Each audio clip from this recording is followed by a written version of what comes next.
My name is Dr. Anthony Levatino. I'm a practicing obstetrician-gynecologist, and I've performed over 1,200 abortions. Today I'm going to describe a third trimester induced abortion, which is performed at 25 weeks to term. At this point, the baby is almost fully developed and viable, meaning he or she could survive outside the womb if the mother were to go into labor prematurely. Because the baby is so large and developed, this procedure takes 3 or 4 days to complete. On day 1, the abortionist uses a large needle to inject a drug called digoxin. Digoxin is generally used to treat heart problems, but a high enough dosage of digoxin will cause fatal cardiac arrest. The abortionist inserts the needle with the digoxin through the woman's abdomen or through her vagina and into the baby, targeting either the head, torso, or heart. The baby will feel it. Babies at this stage feel pain. When the needle pierces the baby's body and the digoxin takes effect, the life of the baby will end. The abortionist then inserts multiple sticks of seaweed called laminaria into the woman's cervix. They will slowly open up the cervix for delivery of a stillborn baby.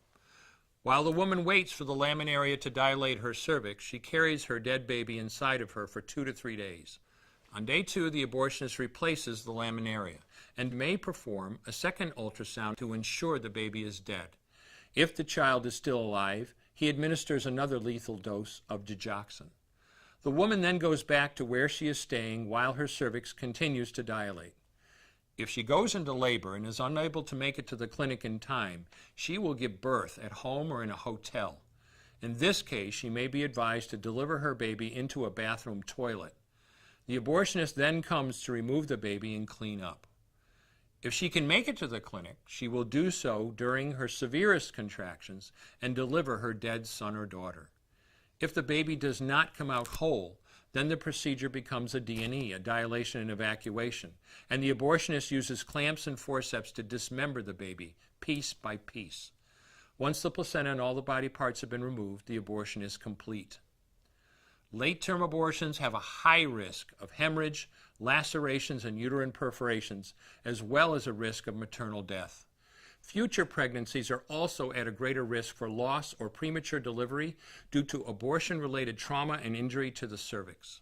As I mentioned at the beginning, I'm Dr. Anthony Levatino, and in the early part of my career as an OBGYN, I performed over 1,200 abortions.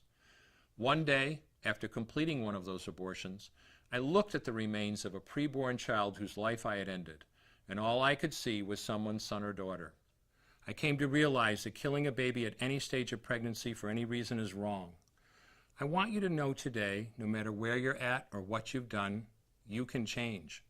Make a decision today to protect the preborn. Thank you for your time. I will no longer do any more abortions. When you finally figure out that killing a baby that big for money is wrong, that it doesn't take you too long to figure out it doesn't matter if the baby is this big or this big or this big or maybe even this big, it's all the same.